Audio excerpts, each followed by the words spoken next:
Trataremos agora de aspectos ainda mais práticos sobre a organização do projeto pedagógico da escola.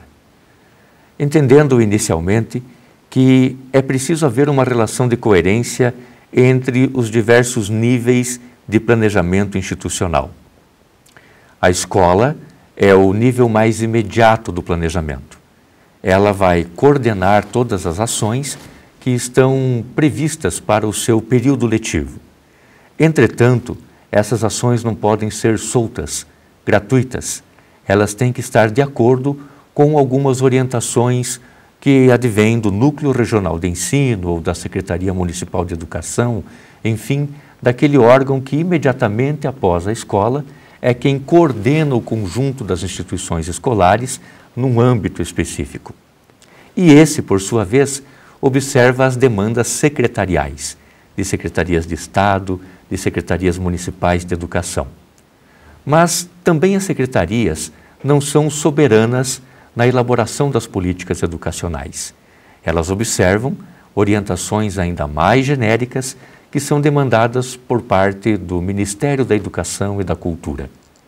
Os Ministérios de Educação e Cultura dos diversos países também, por sua vez, podem observar tratados internacionais e vincularem-se, por exemplo, a propostas educacionais emanadas pela Unesco e por outros tantos órgãos que, num âmbito internacional, entendem como devem ser as políticas em cada país.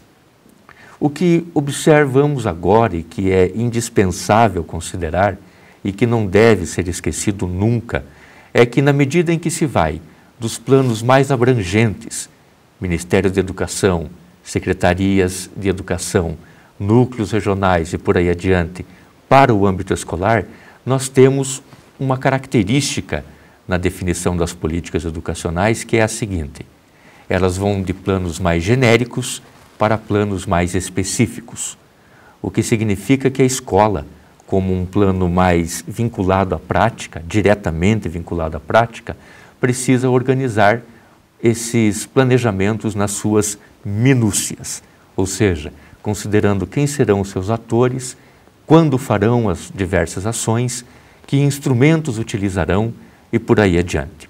O que não significa que a escola será apenas uma cumpridora das tarefas demandadas pelas demais instâncias educacionais. O que se aconselha é que, na hora de planejar o seu exercício letivo, a escola esteja munida de muitas informações e dados que possam orientar melhor os seus professores no que diz respeito não apenas ao tratamento com os conteúdos e não apenas ao tratamento com as agendas escolares diárias, mas também que situem os professores e a escola de uma forma geral naquilo que é característico do seu tempo e do seu espaço geográfico.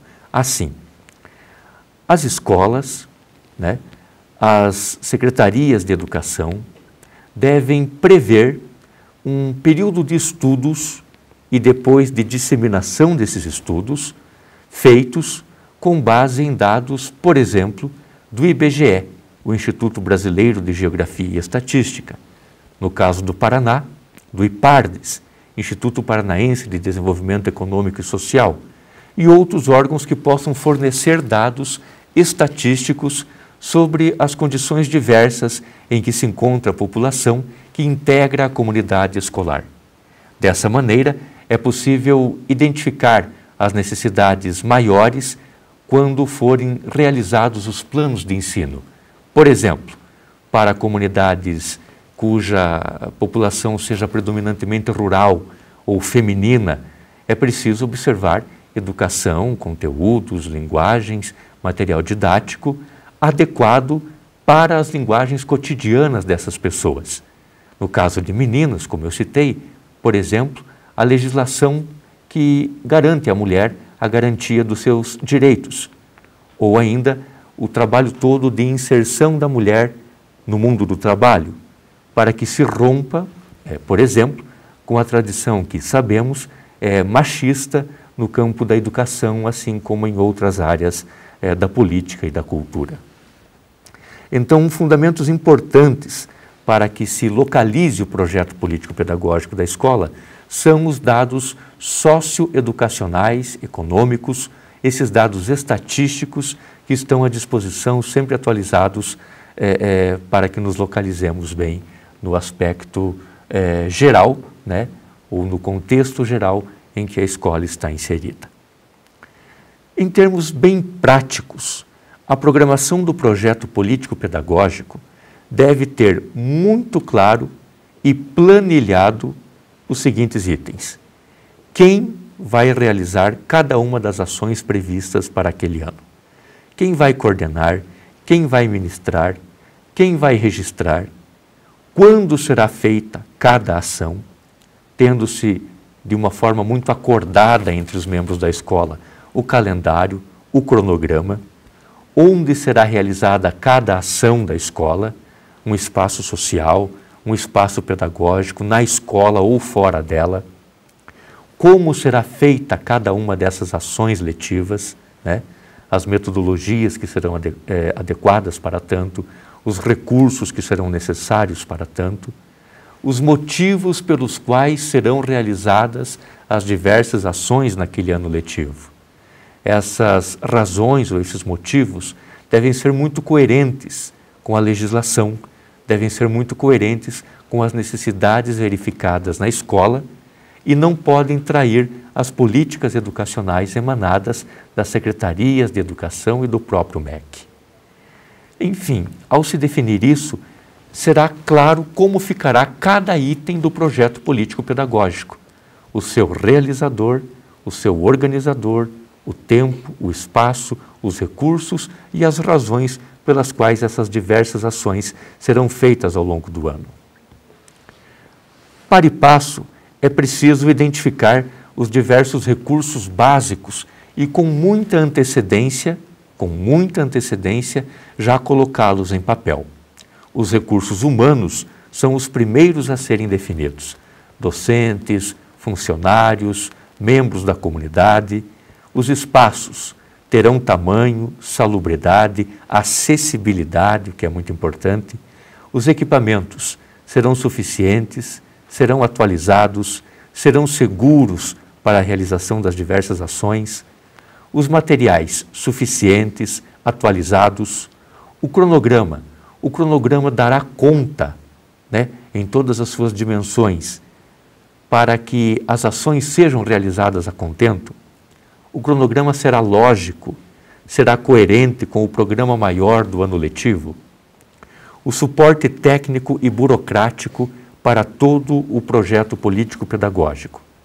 Esse suporte técnico e burocrático compreende direção escolar, compreende coordenação pedagógica, secretaria, corpo técnico e por aí adiante. Dessa maneira, nós teremos como fazer um projeto político-pedagógico bem organizado, com todos os seus itens previstos para os tempos certos, para os momentos certos, para as durações certas, com recursos, linguagens e responsáveis. O projeto político-pedagógico, assim, será realizado. Posteriormente, é óbvio que ele precisará ser avaliado. E uma vez avaliado, tanto os seus fundamentos, como os projetos, como os recursos utilizados, serão postos ali em xeque, o que poderá gerar uma crise.